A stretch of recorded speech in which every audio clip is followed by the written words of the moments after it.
ब्रह्मा विष्णु महेश की उत्पत्ति कैसे हुई? कौन है त्रिदेवों के पिता? कहते हैं देवताओं में त्रिदेव का सबसे अलग स्थान प्राप्त है और इसमें ब्रह्मा जी को सृष्टि का रचयिता, भगवान विष्णु को संरक्षक और भगवान शिव को विनाशक कहा जाता है। ऐसे में कई लोग यह सोचते हैं कि त्रिदेव की उत्पत्ति कैसे हुई, अर्थात कैसे उन्होंने जन्म लिया इस संसार में। अगर आप भी इस बारे में सोचते हैं तो आज हम आपको एक प्रसंग बताने जा रहे हैं जिससे सुनकर आप समझ जाएंगे कि कैसे हुई थी त्रिदेवों की उत्पत्ति।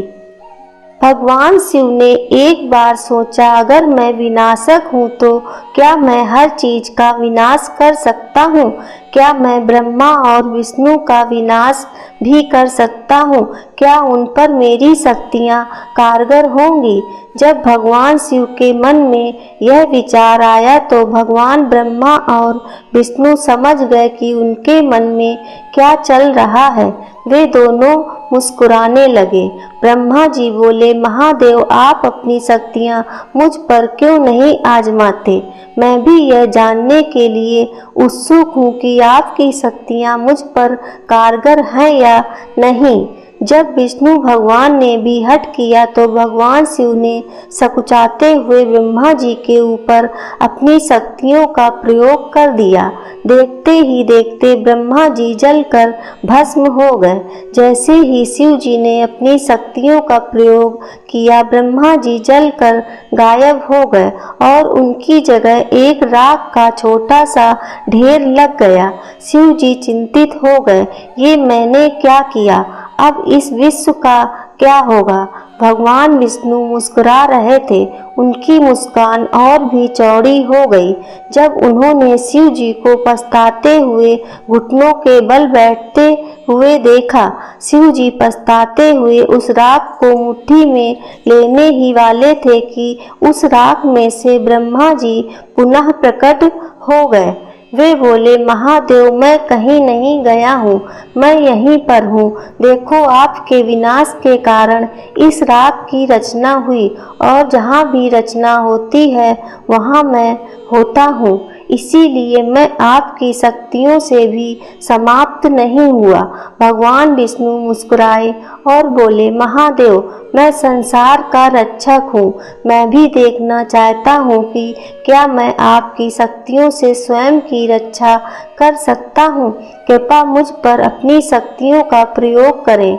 जब ब्रह्मा जी ने भी हठ किया तो शिव जी ने भी विष्णु जी को भी अपनी शक्तियों से भस्म कर दिया। विष्णु जी के स्थान पर अब वहाँ राख का ढेर था, लेकिन उनकी आवाज़ राख के ढेर से अब भी आ रही थी। वह आवाज़ थी, महादेव, मैं अब भी यहीं हूँ, कृपया रुके नहीं, अपनी शक्तियों का प्रयोग इस राख पर भी कीजिए। तब तक मत रुकिए जब तक कि इस राख का आखिरी कण भी खत्म ना हो जाए। भगवान शिव ने अपनी शक्तियों को और तेज कर दिया। राख कम होनी शुरू हो गई। अंत में उस राख का सिर्फ एक कण बचा। भगवान शिव ने सारी शक्तियां लगा दी, लेकिन उस कण को समाप्त नहीं कर पाए। भगवान विष्णु उस कण से पुनः प्रकट हो गए और यह सिद्ध कर दिया कि उन्हें भगवान शिव भी समाप्त नहीं कर सकते। भगवान शिव ने मन ही मन सोचा, मुझे विश्वास हो गया कि मैं ब्रह्मा और शिव को सीधे समाप्त नहीं कर सकता, लेकिन अगर मैं स्वयं का विनाश कर लूं तो वे भी समाप्त हो जाएंगे, क्योंकि अगर मैं नहीं रहूंगा तो विनाश संभव नहीं होगा और बिना विनाश के रचना कैसे होगी। अतः ब्रह्मा जी समाप्त हो जाएंगे और अगर रचना ही नहीं रहेगी तो उसकी रक्षा कैसे होगी। अतः विष्णु जी भी नहीं रहेंगे। ब्रह्मा और विष्णु समझ रहे थे कि शिव जी के मन में क्या चल रहा है। वे दोनों मुस्कुराए। भगवान शिव ने स्वयं का विनाश कर लिया और जैसा वे सोच रहे थे वैसा ही हुआ। जैसे ही वे जलकर राख में तब्दील हुए। ब्रह्मा और विष्णु भी राख में बदल गए। कुछ समय के लिए सब कुछ अंधकारमय हो गया। वहां उन तीनों देवों की राख के सिवाय कुछ नहीं था। उसी राख के ढेर से एक आवाज आई, मैं ब्रह्मा हूँ, मैं देख सकता हूँ कि यहाँ राख की रचना हुई है। जहाँ रचना होती है वहाँ मैं होता हूँ। इस तरह इस राख से पहले ब्रह्मा जी उत्पन्न हुए और उसके बाद विष्णु और शिव जी, क्योंकि जहाँ रचना होती है वहाँ पहले सुरक्षा आती है और फिर विनाश। इस तरह शिव जी को बोध हुआ कि त्रिदेव का विनाश असंभव है। इस घटना की स्मृति के रूप में भगवान शिव ने उस राख को अपने शरीर से लेप लिया, जिसे शिव भस्म कहा जाता है। भगवान शिव अद्भुत व अविनाशी हैं। भगवान शिव जितने भी सरल हैं उतने ही रहस्यमयी भी हैं। भोलेनाथ का रहन सहन, आवास, गण आदि सभी देवताओं से एकदम अलग है। शास्त्रों में एक ओर जहाँ सभी देवी देवताओं को सुंदर वस्त्र और आभूषणों से सुसज्जित किया जाता है, वहीं दूसरी ओर भगवान शिव का रूप निराला ही बताया गया है। शिव जी सदैव मृग चर्म धारण किए रहते हैं और शरीर पर भस्म लगाए रहते हैं। शिव जी का प्रमुख वस्त्र भस्म यानी राख है, क्योंकि उनका पूरा शरीर भस्म से ढका रहता है। शिव पुराण के अनुसार भस्म सृष्टि का सार है।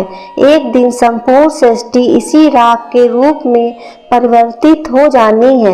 ऐसा माना जाता है कि चारों युगों के बाद इस सृष्टि का विनाश हो जाना है और पुनः सृष्टि की रचना ब्रह्मा जी द्वारा की जाती है। यह क्रिया अनवरत चलती रहती है। इस सृष्टि के सार भस्म यानी राख को शिव जी सदैव धारण किए रहते हैं। इसका यही अर्थ है कि एक दिन यह संपूर्ण सृष्टि शिव जी में विलीन हो जानी है। दोस्तों, आपको ये कथा कैसी लगी कृपया कमेंट करके जरूर बताएं और ऐसी ही कथाओं की जानकारियों के लिए मेरे चैनल को सब्सक्राइब जरूर करें। धन्यवाद।